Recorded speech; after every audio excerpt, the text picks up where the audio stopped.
हम दिन भर इतने कामों में उलझे रहते हैं कि असली जरूरी चीजें पीछे छूट जाती हैं। क्या आपने कभी सोचा है, अगर आप सिर्फ उन चीजों पर ध्यान दें जो वाकई मायने रखती हैं, तो आपकी लाइफ कितनी बदल सकती है? Hello friends, welcome to better life. आज हम बात करने वाले हैं एक ऐसी किताब की जो ये सिखाती है कि कैसे हम अपनी लाइफ से बेकार की उलझनों को हटाकर सिर्फ उन्हीं चीजों पर फोकस करें जो सच में मायने रखती हैं। इस किताब का नाम है फोकस ऑन व्हाट मैटर्स, और इसमें दी गई स्टोइक फिलॉसफी हमें सिखाती है कि कैसे हम अपने इमोशंस, थॉट्स, डिसीजंस और रिलेशनशिप्स को बेहतर बनाकर एक पीसफुल और मीनिंगफुल लाइफ जी सकते हैं। तो चलिए इस किताब की सबसे जरूरी सीखों को आसान भाषा में समझते हैं, शॉर्ट, रिलेटेबल और पावरफुल तरीके से। Chapter 1, managing your emotions. जिंदगी में सबसे बड़ी लड़ाई बाहर नहीं, अंदर होती है, हमारी इमोशंस से। इस सेक्शन में बताया गया है कि कैसे हम अपने इमोशंस को समझकर, कंट्रोल में रखकर एक पीसफुल और पर्पसफुल लाइफ जी सकते हैं। हमेशा याद रखो कि जो चीजें हमारे कंट्रोल में हैं, बस उन्हीं पर ध्यान देना चाहिए। सोशल मीडिया, न्यूज़ या दूसरों की ओपिनियंस, ये सब डिस्ट्रैक्शंस हैं जिनसे हम अपना कीमती टाइम और एनर्जी खोते हैं। हमें खुद से पूछना चाहिए, क्या ये मेरे कंट्रोल में है? अगर नहीं, तो उसे लेकर परेशान होना बेकार है। मूड को प्रोटेक्ट करना एक आर्ट है।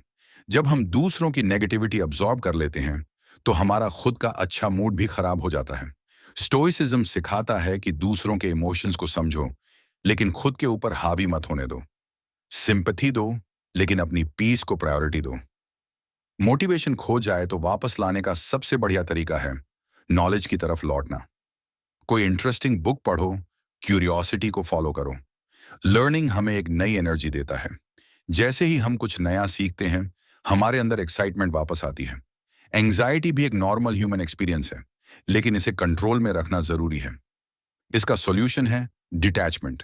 हर चीज के पीछे भागना एंजाइटी को बढ़ाता है। इंस्टेड एक्सेप्ट करो कि कुछ चीजें हमारे हाथ में नहीं हैं। पीस तब आएगा जब हम रियलिटी को एक्सेप्ट करना सीखेंगे। डिसअपॉइंटमेंट से बचने का रास्ता भी यही है, एक्सपेक्टेशंस को मैनेज करो। जब हम हर रिजल्ट को कंट्रोल करना चाहते हैं, तो जरूरी नहीं कि आउटकम हमारे हिसाब से हो। इसलिए स्टोइक्स कहते हैं, सिर्फ एक्शंस पर ध्यान दो, आउटकम को लेकर ऑब्सेसिव मत बनो। फियर को कंट्रोल करने के लिए सेनेका कहता है, cease to hope and you will cease to fear.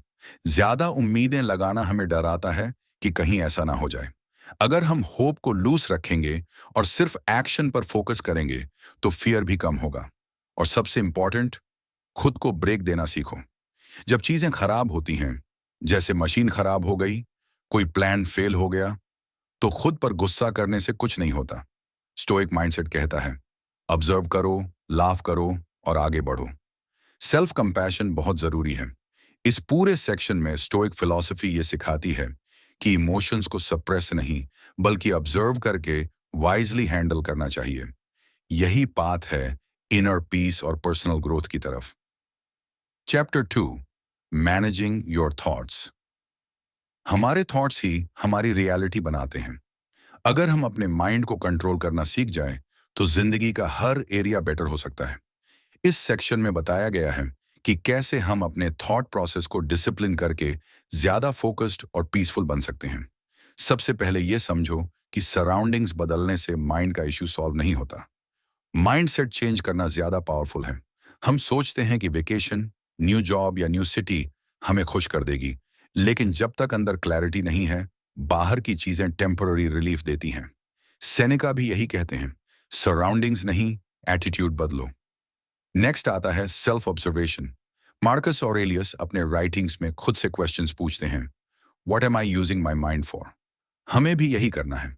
Mind में चल रही बातें ऑब्जर्व करो।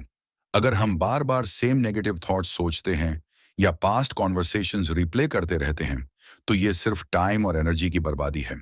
हेल्पफुल टूल है जर्नलिंग। अपनी थॉट्स को पेपर पर उतारना। इससे हमें अपने बिहेवियर के पैटर्न्स समझ आते हैं।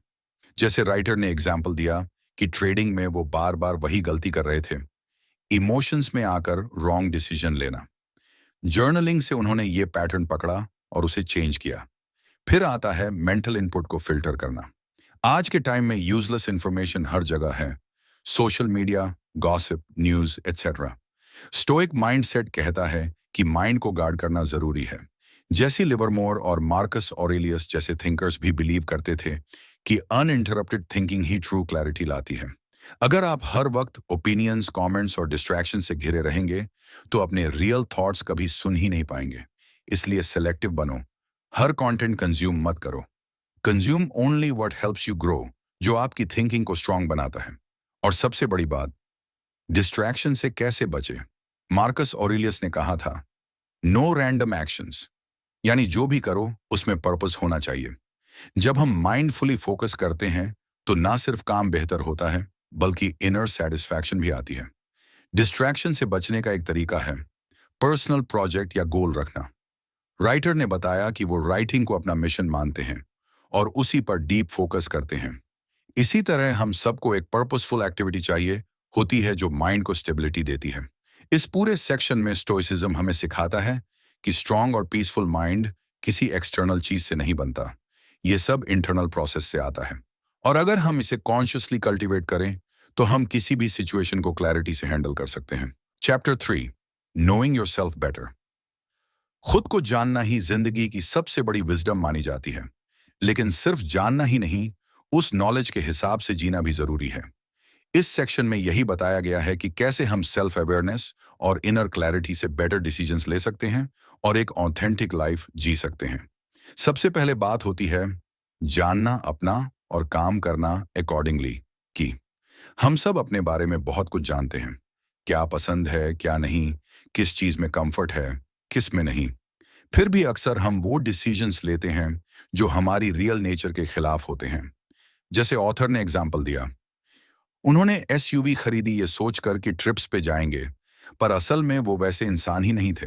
स्टोइसिज्म कहता है कि जो तुम हो उसी के अनुसार डिसीजंस लो। सोशल प्रेशर या ट्रेंड्स को फॉलो करने की जरूरत नहीं है। हर एक्शन से पहले सोचो, क्या ये मेरी आइडेंटिटी और लाइफस्टाइल से मैच करता है। फिर बात होती है इनर स्ट्रेंथ की।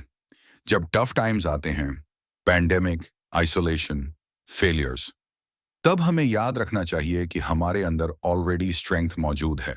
एपिक्टेटस कहते हैं, हर चैलेंज के लिए हमारे पास अंदर सॉल्यूशन होता है। पेन के लिए एंड्योरेंस, इंसल्ट के लिए पेशेंस और डिजायर के लिए सेल्फ रिस्ट्रेंट। प्रॉब्लम ये होती है कि हम अपनी ताकत भूल जाते हैं, लेकिन रिफ्लेक्शन और जर्नलिंग की मदद से हम अपने पास्ट एक्सपीरियंसेस याद कर सकते हैं और खुद को रिमाइंड कर सकते हैं कि mine I have handled worse before, I can handle this too. इसके बाद आता है लाइफ स्टोरी को खुद लिखना।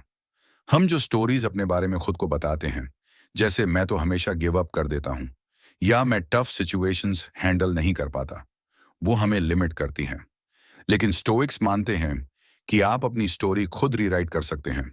आप खुद से कह सकते हैं, मैं वही इंसान हूं जो लगातार ट्राई करता है, सीखता है और आगे बढ़ता है। अगली की इंसाइट है ट्रू सेल्फ वर्थ। ये दूसरों की तारीफ या अटेंशन से नहीं आती। राइटर कहता है कि जब उन्होंने अपने काम को आउटकम से डिटैच किया और सिर्फ एफर्ट पर फोकस किया, तभी उन्हें इनर कॉन्फिडेंस महसूस हुआ। यानी असली वैल्यू तब आती है जब आप खुद को जज करते हो बेस्ड ऑन योर वैल्यूज, ना कि लाइक्स, फॉलोअर्स या सैलरी के हिसाब से। और अंत में सबसे इंपॉर्टेंट पॉइंट, अपने वैल्यूज के पीछे हमेशा खड़े रहो। चाहे सिचुएशन कुछ भी हो, चाहे लोग क्या सोचते हैं, इससे फर्क नहीं पड़ना चाहिए। जब हम अपने प्रिंसिपल्स पर अडिग रहते हैं, तभी हम इनर स्टेबिलिटी पाते हैं। ये क्लैरिटी हमें लाइफ के हर डिसीजन में गाइड करती है। इस पूरे सेक्शन में स्टोइसिज्म ये सिखाता है कि जिंदगी में सबसे जरूरी स्किल है खुद को समझना और उसी अंडरस्टैंडिंग के अकॉर्डिंग जीना। यही है ट्रू स्ट्रेंथ और फुलफिलमेंट का रास्ता। Chapter 4, making better decisions. हर दिन हम कई छोटे बड़े डिसीजंस लेते हैं, लेकिन क्या वो डिसीजंस हमारे वैल्यूज, माइंडसेट और लॉन्ग टर्म क्लैरिटी से अलाइंड होते हैं? इस सेक्शन में स्टोइक फिलॉसफी की मदद से बताया गया है कि कैसे हम ज्यादा कॉन्शियस और इफेक्टिव डिसीजंस ले सकते हैं बिना रिग्रेट्स के। सबसे पहले बात है अपने डिसीजंस खुद लेने की। बहुत बार हम दूसरों की राय या सोसाइटी की एक्सपेक्टेशंस के हिसाब से डिसीजंस ले लेते हैं, लेकिन स्टोइक्स मानते हैं कि सेल्फ ट्रस्ट सबसे जरूरी है। अगर आप हमेशा एक्सटर्नल वैलिडेशन पर डिपेंड करेंगे तो अंदर से इनसिक्योर और कंफ्यूज रहेंगे। जब आप खुद से अलाइंड होकर डिसीजन लेते हैं, तब आपको क्लैरिटी और पीस दोनों मिलती है। फिर बात आती है प्लान्स में फ्लेक्सिबिलिटी की। लाइफ अनप्रिडिक्टेबल है, सिचुएशंस कभी भी बदल सकती हैं। अगर आप रिजिड होंगे तो सेटबैक्स आपको तोड़ देंगे।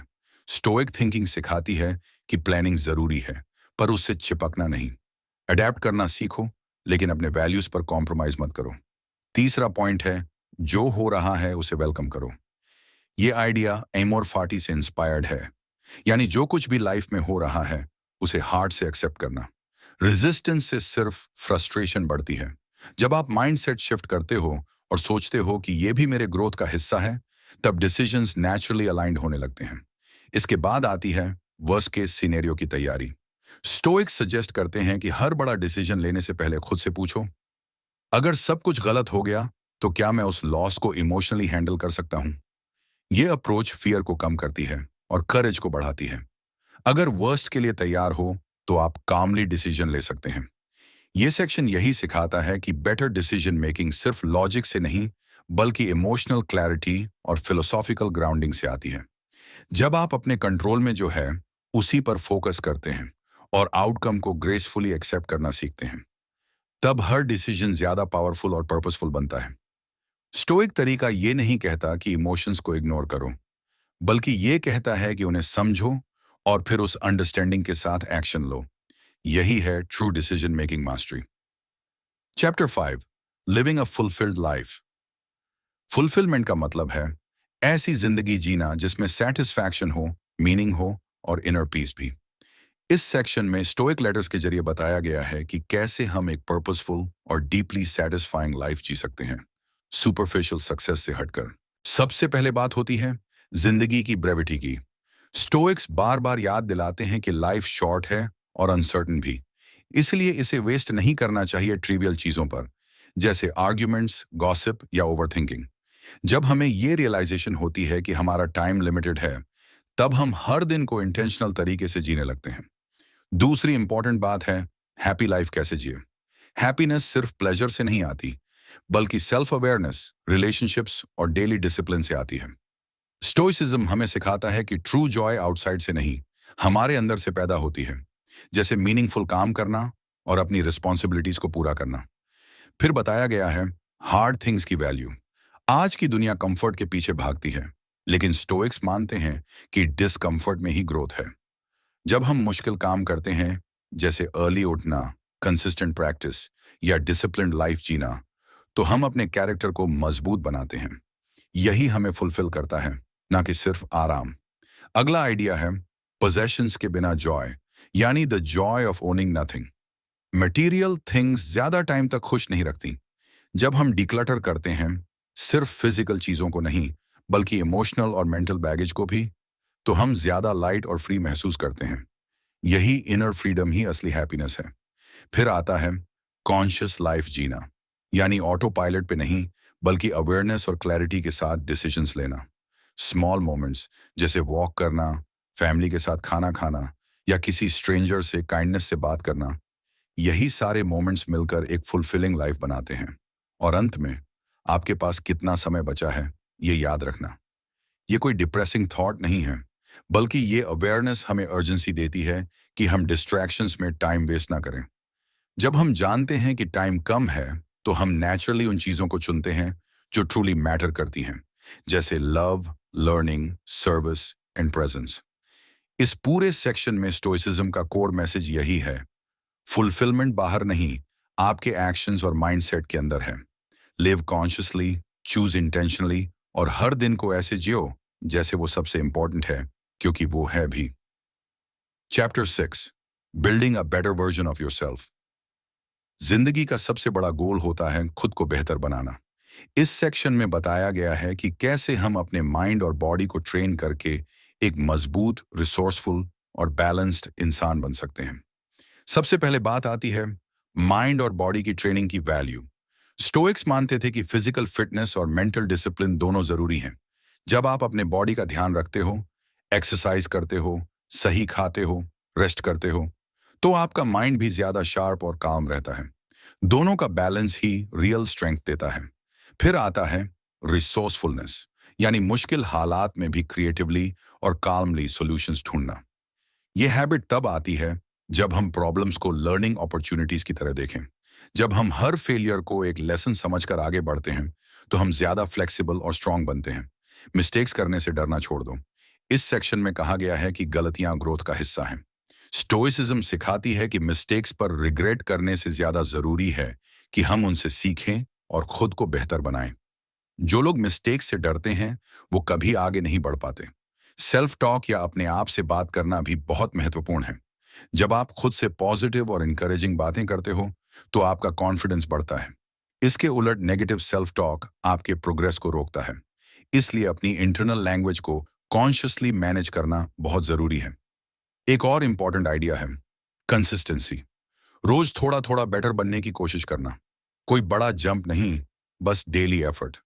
जैसे स्टोइक्स कहते थे, छोटे छोटे प्रयास जोड़कर बड़ी इंप्रूवमेंट आती है। फाइनली खुद के प्रति कंपैशन रखना सीखो। हम में से कोई परफेक्ट नहीं है। जब आप खुद को फॉरगिव कर पाते हो, अपनी गलतियों के लिए भी, तब आप मेंटली और इमोशनली स्ट्रांग बनते हो। सेल्फ फॉरगिवनेस से ही लॉन्ग टर्म ग्रोथ और इनर पीस मिलती है। इस पूरे सेक्शन का मैसेज क्लियर है। बेटर वर्जन बनने के लिए daily effort, self awareness, learning from mistakes और सेल्फ कंपैशन चाहिए। जब ये सब मिलेंगे, तभी हम एक मजबूत और संतुलित लाइफ जी पाएंगे। Chapter 7, pursuing worldly success. Worldly success यानी करियर, फेम और अचीवमेंट्स को पाने की कोशिश। इस सेक्शन में बताया गया है कि कैसे हम बाहरी सक्सेस के पीछे भागते हुए भी अपनी इनर पीस और वैल्यूज को न खोएं। सबसे पहले यह समझना जरूरी है कि हर सक्सेस की एक प्राइस होती है। बहुत बार हम कुछ पाने के लिए अपनी हेल्थ, रिलेशनशिप्स या मेंटल पीस को सैक्रिफाइस कर देते हैं। स्टोइसिज्म हमें यह याद दिलाता है कि यह प्राइस समझदारी से चुकाना चाहिए और अपनी लिमिट्स जाननी चाहिए। फिर बात आती है डिजायर्स की। जब डिजायर एक्सेसिव हो जाता है, तो वो हमारी खुशियों का दुश्मन बन जाता है। जब हम बस बड़े गोल्स के पीछे भागते रहेंगे और हर बार ज्यादा चाहते रहेंगे, तो कभी संतुष्टि नहीं मिलेगी। इसलिए बैलेंस जरूरी है। एम्बिशंस रखो, लेकिन ग्रीड नहीं। गोल्स पाने का तरीका भी मैटर करता है। स्टोइक्स कहते हैं कि हमें अपने गोल्स पर स्टेडली और कामली काम करना चाहिए, ना कि ऑब्सेसिवली। जब हम प्रोसेस पर ध्यान देते हैं और हर दिन छोटे स्टेप्स लेते हैं, तो सक्सेस सस्टेनेबल होती है। दूसरों की सक्सेस देखकर खुश होना भी एक इंपॉर्टेंट एटीट्यूड है। जेलसी और एनवी से बचो और दूसरों की अचीवमेंट्स को सेलिब्रेट करो। इससे आपका माइंडसेट पॉजिटिव रहता है और आप अपने रास्ते पर फोकस कर पाते हैं। इस सेक्शन का कोर मैसेज यही है कि वर्ल्डली सक्सेस परस्यूट में सेल्फ अवेयरनेस और बैलेंस जरूरी है। जब आप समझदारी से एम्बिशंस को मैनेज करते हो, अपनी प्रायोरिटीज सेट करते हो और अपने इनर पीस को प्रोटेक्ट करते हो, तभी ट्रू सक्सेस मिलती है। Chapter 8, building wealth. धन कमाना हर किसी की चाहत होती है, लेकिन इस सेक्शन में बताया गया है कि वेल्थ को कैसे समझदारी से मैनेज करें, ताकि वो आपके लाइफ को बेहतर बनाए, ना कि बोझ। सबसे पहले यह समझना जरूरी है कि वेल्थ का परस्यूट डेंजरस भी हो सकता है। जब पैसे की चाह ज्यादा बढ़ जाती है, तो हम अपने वैल्यूज और इनर पीस को खो देते हैं। स्टोइक्स कहते हैं कि धन का मकसद कंफर्ट और सिक्योरिटी हो सकता है, लेकिन ग्रीड कभी खत्म नहीं होती। इसलिए मनी के पीछे भागते हुए बैलेंस बनाना बहुत जरूरी है। साथ ही स्टोइसिज्म में नॉर्मल लाइफ को वैल्यू दी गई है। बहुत बड़े सपने और बहुत ज्यादा पैसा कमाने की चाह में लोग अक्सर सिंपल और खुशहाल जिंदगी का मजा लेना भूल जाते हैं। एक साधारण और संतुलित लाइफ में भी खुशी और फुलफिलमेंट पाया जा सकता है। मनी के साथ हमारी साइकोलॉजी भी इंपॉर्टेंट है। कैसे हम पैसे को देखते हैं, कैसे उसका यूज करते हैं, यह हमारे माइंडसेट को डिफाइन करता है। वेल्थ बिल्डिंग सिर्फ पैसा जमा करना नहीं, बल्कि स्मार्ट डिसीजंस लेना और अपनी फाइनेंशियल हेल्थ को समझदारी से संभालना है। लास्टली, वेल्थ का एक पॉजिटिव पहलू भी है, अदर्स को इंस्पायर करना और मदद करना। जब हम फाइनेंशियली स्टेबल होते हैं, तो दूसरों के लिए भी अपॉर्चुनिटीज क्रिएट कर सकते हैं। जेनरॉसिटी और सोशल रिस्पॉन्सिबिलिटी से हमारा जीवन और मीनिंगफुल बनता है। इस सेक्शन का मुख्य मैसेज ये है कि धन को एक टूल की तरह समझो, जो आपकी लाइफ को बेहतर बना सकता है, पर उसे कंट्रोल मत बनने दो। स्मार्ट, बैलेंस्ड और माइंडफुल फाइनेंशियल डिसीजंस ही लास्टिंग वेल्थ की कुंजी है। Chapter 9, managing your career. Career हमारी जिंदगी का बड़ा हिस्सा होता है, लेकिन इसे मैनेज करना बिना स्ट्रेस और कंफ्यूजन के आसान नहीं। इस सेक्शन में बताया गया है कि कैसे हम अपने काम को सही तरीके से बैलेंस करें ताकि प्रोफेशनल सक्सेस के साथ साथ इनर पीस भी मिल सके। सबसे पहले रेस्ट और वर्क के बीच बैलेंस बनाना जरूरी है। स्टोइक्स कहते हैं कि मेहनत करना चाहिए, लेकिन ओवरवर्क से बचना भी जरूरी है। जब हम अपनी लिमिट्स को पहचानते हैं और आराम करते हैं तो हमारा माइंड और बॉडी दोनों बेहतर परफॉर्म करते हैं। दूसरी बात है doing what life aspects of you, यानी अपनी रिस्पॉन्सिबिलिटीज को समझो और उनका सही तरीके से पालन करो। जब हम अपने रोल को पूरी निष्ठा से निभाते हैं तो हमें सेटिस्फैक्शन और रिस्पेक्ट दोनों मिलते हैं। करियर में सेल्फ अवेयरनेस भी जरूरी है। अपने स्ट्रेंथ्स और वीकनेसेस को जानो। स्टोइसिज्म सिखाता है कि दूसरों की एक्सपेक्टेशंस के बजाय अपने वैल्यूज और स्किल्स पर ध्यान दो। जब आप अपनी ऑथेंटिसिटी के साथ काम करते हो तो सक्सेस सस्टेनेबल होती है। कम्युनिकेशन में प्रिसीजन लाना भी इंपॉर्टेंट है। अपने वर्ड्स केयरफुली चुनो ताकि मिसअंडरस्टैंडिंग्स ना हो। क्लियर और ऑनेस्ट कम्युनिकेशन से रिलेशनशिप्स और प्रोफेशनल एनवायरनमेंट बेहतर बनता है। Lastly doing less but better की ताकत को समझो। ज्यादा काम करने से बेहतर है कि आप कुछ कामों को अच्छी तरह से करो। क्वालिटी पर फोकस रखो, क्वांटिटी पर नहीं। ये अप्रोच बर्नआउट से बचाती है और आपको ज्यादा प्रोडक्टिव बनाती है। इस सेक्शन का मैसेज ये है कि करियर में स्मार्ट वर्क, सेल्फ अवेयरनेस और रेस्ट का बैलेंस ही लॉन्ग टर्म सक्सेस और खुशी का रास्ता है। Chapter 10 being with people. हमारा सोशल एनवायरनमेंट हमारे जीवन की क्वालिटी पर बड़ा असर डालता है। इस सेक्शन में बताया गया है कि कैसे हम दूसरों के साथ बेहतर रिलेशनशिप्स बना सकते हैं, अपनी बाउंड्रीज सेट कर सकते हैं और सोशल प्रेशर से बच सकते हैं। सबसे पहले कुछ चीजें अपने तक रखना सीखो। स्टोइक्स कहते हैं कि हर बात शेयर करने की जरूरत नहीं होती। जब हम कुछ बातें अपने तक रखते हैं तो हम ज्यादा स्वतंत्र और इमोशनली स्ट्रांग बनते हैं। ये खुद की प्राइवेसी और मेंटल पीस के लिए जरूरी है। दूसरा पॉइंट है दूसरों के नेगेटिव बिहेवियर से सीखना। जब लोग गलत बर्ताव करें तो उन्हें जज करने के बजाय उनकी वीकनेसेस समझो और उससे अपनी ग्रोथ करो। नेगेटिव लोग हमारी एनर्जी खा सकते हैं, इसलिए हमें उनकी आदतों को समझकर खुद को प्रोटेक्ट करना चाहिए। फ्रेंडशिप की असली वैल्यू भी इस सेक्शन में बताई गई है। अच्छे दोस्त वो होते हैं जो हमें बेहतर बनाते हैं, ना कि बस हमारे टाइम वेस्ट करते हैं। क्वालिटी फ्रेंडशिप से हमारे इमोशंस और माइंडसेट दोनों मजबूत होते हैं। इंटरेक्शन में जेंटल और कंपैशनेट रहना भी जरूरी है।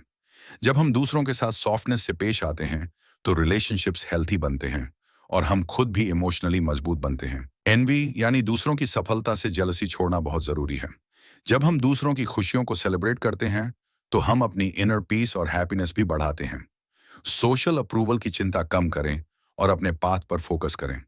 इस सेक्शन का कोर मैसेज यही है कि सोशल वर्ल्ड में बैलेंस, बाउंड्रीज और कंपैशन से बेहतर रिलेशनशिप्स बनते हैं, जो हमारी पर्सनल ग्रोथ और हैप्पीनेस के लिए जरूरी हैं। Chapter 11 dealing with hard times. जिंदगी में मुश्किलें और चैलेंजेस आते रहते हैं और इस सेक्शन में स्टोइसिज्म की मदद से बताया गया है कि कैसे हम इन टफ टाइम्स में भी अपने आप को मजबूत और शांत रख सकते हैं। सबसे पहले एंग्जाइटी और फियर को समझना जरूरी है। हम अक्सर अननोन फ्यूचर को लेकर डरते हैं, लेकिन स्टोइक्स सिखाते हैं कि प्रेजेंट में रहो और उस पर फोकस करो। जब हम जो कंट्रोल कर सकते हैं उसी पर ध्यान देंगे तो एंग्जाइटी कम होती है। ग्रैटिट्यूड यानी छोटी छोटी खुशियों के लिए थैंकफुल होना भी एक पावरफुल तरीका है। जब हम डेली लाइफ की छोटी छोटी अच्छी बातों को एक्नॉलेज करते हैं तो हमारा माइंडसेट पॉजिटिव रहता है और मुश्किल वक्त में भी हम रिजिलियंट बनते हैं। लाइफ के अप्स एंड डाउन्स को एक्सेप्ट करना सीखो। स्टोइसिज्म में कहा गया है कि जीवन में उतार चढ़ाव नॉर्मल है। जब हम इन चेंजेस को फाइट नहीं करते बल्कि एम्ब्रेस करते हैं तो हम मानसिक रूप से मजबूत बनते हैं। स्टक होने या स्टक फीलिंग से बाहर निकलना भी जरूरी है। जब आप मुश्किल फेज में फंसे होते हो तो छोटे छोटे स्टेप्स लो और लगातार कोशिश करते रहो। परसिस्टेंस से ही प्रोग्रेस संभव है। फाइनली सेल्फ ओनरशिप और पर्सनल पावर का एहसास करो। जब आप अपनी जिंदगी की जिम्मेदारी खुद लेते हो तो आप हर मुश्किल का सामना करने के लिए तैयार रहते हो। ये माइंडसेट आपको अनस्टॉपेबल बनाता है। इस सेक्शन का मुख्य संदेश यही है कि हार्ड टाइम्स को लड़ने की बजाय समझो, एक्सेप्ट करो और खुद को मजबूत बनाओ। स्टोइक फिलॉसफी से हम सीखते हैं कि मुश्किलें हमें तोड़ने नहीं बल्कि बनाना चाहती हैं। तो दोस्तों, ये थी इस बुक की समरी और इसके मेन पॉइंट्स आप कमेंट बॉक्स में बताएं कि बुक की किस बात ने आपको सबसे ज्यादा प्रभावित किया। अगर आप इस किताब को खरीदना चाहते हैं तो लिंक डिस्क्रिप्शन में है। Thank you. Have a better life.